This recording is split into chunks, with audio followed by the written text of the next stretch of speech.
Anti-Afros Bengalis, guess where we're going to go? We're going to stay here in present day, November 2025. Can you believe that? So it seems that Dumpsey D. Derell is going to fight this case. The case I'm referring to is the 9-count indictment, 5 counts of healthcare fraud, and 4 counts of aggravated identity theft. He seems to be floating around some defenses. We've heard these defenses somewhat before, but now he's making it known. He's testing the waters. He wants to see how this defense comes off. If he is adamant, so adamant that other people did this, if he's so adamant that he's so honest, what is the problem in moving forward and taking this case to trial? I personally think he's bluffing. He said the same thing. I didn't do nothing with the board. But he didn't fight it. He didn't fight it, and then he went off and said that other people were billing instead of him. But he never pointed them out. He took the fall. Why would he take the fall and land in a federal case versus fighting and making sure they get the right person? When has Dumpsey D. Derell ever taken the fall for anyone? He is very quick to blame others for things they didn't do. But I want you to hear what he has to say. And he's also giving us some information. He's like teetering. He's trying to be defiant by trying to assert he's going to continue in the mental health field. And then he goes back and says, well, I got other options. But I want to let you hear how he says it and just take note of how he's stumbling around, like he's drunk in the dark or something. Stay tuned and I will return. Now, despite the contrary of what people may tell you about how I function in my businesses and stuff, I received every government, all the government funding that I've ever received. I did so legally, and I did so, and I followed the process. There was no, regardless of what people may say that are saying about me, who seem vested in my life, invested in what's going on with me. I never illegally received any government funding. Okay, particularly with COVID or I forgot the different acts or all the different loans and all the money, the CARES Act and things like that they were given. I got that. You have to show tons of paperwork to get that, and it's scrutinized very heavily before they give you that money. They're not just applying for money and you're getting it. No. Okay? No, you're not getting it. You have to show tax returns. You have to show your bank statements. Okay? You have to show a lot to get that. Okay? So let's not go there. For those that think that are saying that I'm out of business, I am not out of business. And one of the reasons why I'm not out of business, because of the brother named K Business, who helped me build my consulting my consulting practice. I want you all to know this right now. I have clients in Dallas. I have clients in San Antonio. I have clients in Arizona. I had a client in Virginia, all because of K Business. I have clients right now. And to me, I never put a lot of energy behind my consulting business, which I currently have and is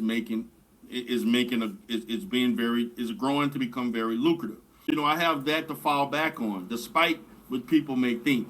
And so at this moment, and being a business owner for well over 17 years, my main focus is no longer just strictly mental health, but the business of mental health, the business of healthcare.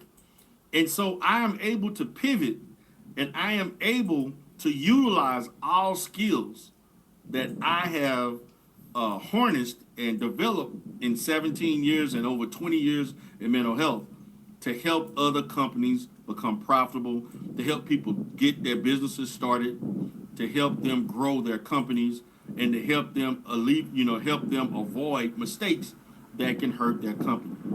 And so that's my the next phase of my career, because my career is not always, and to be honest with you, over the last 5 years or so, even though I'm in mental health, working at a CEO capacity, I'm not always focusing on the therapeutic sides of things. I have to balance the therapeutic with the administrative. But I do think, now at the age of 48 and the next 15, 20 years of my career is going to be towards helping companies, helping people grow their companies, helping people start their businesses, help people deal with audits, deal with all different types of obstacles in situations that occur in operating a healthcare or a mental health entity. Every business is not going to prosper. I've had failures. I have had huge failures, but I've also had huge success. And so I don't allow a failure to deter me away from continuing to be an entrepreneur. Right now, as you speak, I am working on at least 2 new businesses as we speak. I'm working on 2 new businesses as we speak. One particular business, I've already obtained the certifications about 2 months ago. Another business that I'm looking at, I'm going to start the journey of that actually next week, and getting that going. And so that's where I'm at, guys. That's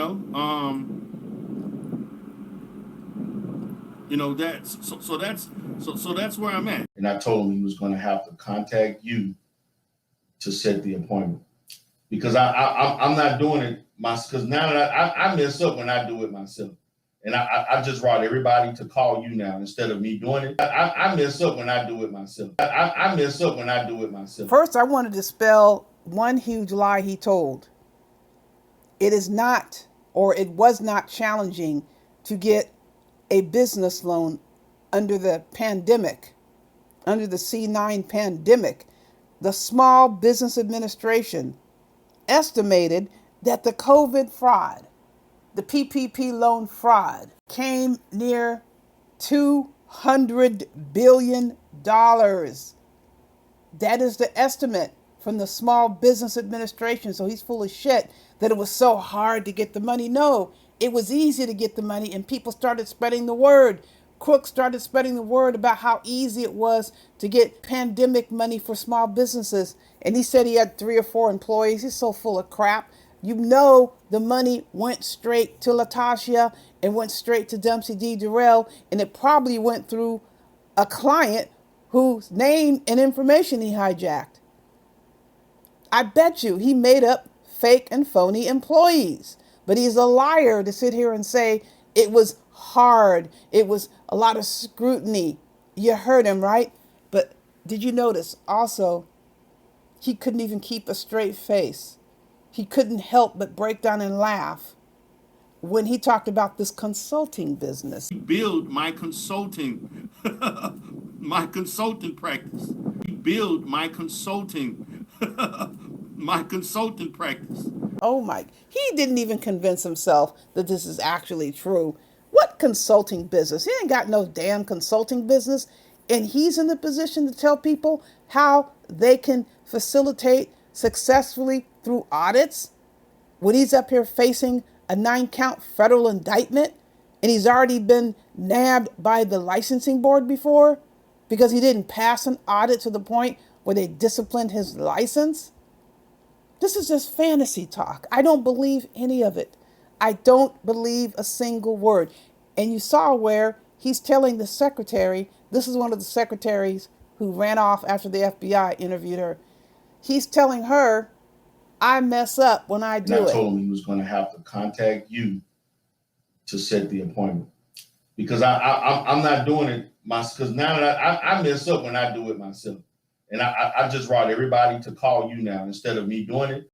He can't even schedule an appointment, but he's up here saying he can tell you how to run a successful business. How would he tell you how to run a successful business when his crashed and burned? What about the dollar store? It's defunct. It didn't even last for like barely 2 years. He claims to have all this success, but he actually has multiple failures. And we all know that failure is part of the gig.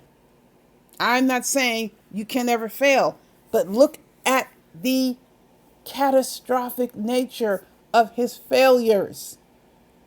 Criminal conduct, sanctioning. Come on, people. This dude is on the take trying to find out how he can scam quick, easy money from vulnerable people, and he got caught. He can stumble around all he wants. He's just trying to convince himself that he's got this. And let me say this. Nobody said that Dumpsey D. Derell can't have a business. No one said that. He can't have a mental health business. He can't have a practice because a federal judge, Judge Bennett, ordered him to shut it down, to close that practice within 30 days. So here he is coming back like there's nothing going on. Everything's business as usual. No, it's not business as usual. If you think you're going to keep running a mental health business, Judge Bennett did not say, shut down your practice and then go open up another one. Oh, I just meant shut down this practice at this particular office, but you can go into another office with another address and you can open up another office and you can start billing Medicaid again. Is that what Judge Bennett said? No, he said, shut down your practice. And he's up here acting like he can continue doing what he's doing. Contrary to what you think, listen, we can read. We can hear. We can see. And if he wants to mess around with the federal judge and act like he doesn't understand any orders, he'll be taken into custody and put in a jail cell. Some of these judges don't play around.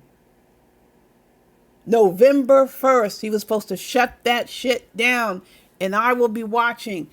For now, he's going live from outside the house that's underwater, which you're probably going to seize when it's all said and done anyway. He set himself up for these circumstances, and now he's acting like he doesn't have to listen. I understand it's dry defiance. It's bravado, just like he was doing when he would verbalize and declare that we were doing what he was doing while he was doing it himself all along. It feels good to speak in that tone because he can kid himself into thinking if only for a few minutes, for only for a short period of time, I can actually act as if I'm not in this situation that other people are. Nope, Dumpsey D. Derell, you're in the situation. It's completely unto you. It is your circumstance. It's your situation. I don't have any dates with any courts except for work related, and I will be there. I am not having any court dates for me based on any wrongdoing or criminal charges or civil processes. All of the people that Dumpsey D. Derell attacked, we don't have court dates coming up for criminal charges or torts. Yes, we know suing is part of the whole gig. If you have a business that's successful or not, it is not unusual to be sued. We know this, people. What's not common or expected is that every business is engaging in criminal behavior. The reason why the pandemic loans got jacked up to the tune of $200 billion is because you can't trust some of these folks with the honor system. Honor system, they don't do well. This is a reason for oversight. When they wanted to make things easier for legit businesses, the crooks came storming in. That is what happened. He can come up here and try to make up any story he wants. He better kowtow to Judge Bennett or he'll be standing tall before the black man. Yes, he will. Absolutely will be standing back in that courtroom if he doesn't follow these instructions. He can't go and open up another business. And what kind of credibility would he have working in the health field when he can't even bill Medicaid? The vast majority of healthcare entities rely on some form of federal funding. So what's he going to do? If he's talking about he's going to be helping people run a business or start a business that's total 100% private pay, then he'd be a millionaire right now. only private pay healthcare services? No, he doesn't have that experience. He doesn't know what the hell he's talking about. He's only trying to speak these bizarre, zany ideas to perpetrate that he's in a position that he isn't. All he had to focus on was the clients, doing the right thing by the clients, doing the right thing by the government that entrusted him on the honor system. He didn't do that. He was only thinking of himself, figuring out how to get more money without doing any work. Those were his decisions, and he'll have to pay the consequences for them. I'm not going to be quiet about this either. Quit lying that you can get up and do whatever the hell you want and you're not going to have any consequences with respect to mental health business consulting or services. You're going to run into trouble. You're supposed to shut down your practice. It's a thin line. It's likely that the judge won't want him involved with anything involving healthcare because that's a risk. He's in the position of colluding with someone else to facilitate more fraud. We will have to see about this and how this goes. Quit trying to wiggle out of responsibilities, and you better walk that line or you will be standing in front of Judge Bennett. I will be back. I will be checking the scene out. I will be listening. I will be watching. I will be reporting. We are going to stay within the confines of the law, which Dumpsey had no intention of doing, just like Latasha had no intention of doing. She's all in the mix with him, but he better watch his step. He'll be in serious trouble. Folks, more coming your way. In the meantime, buyer beware.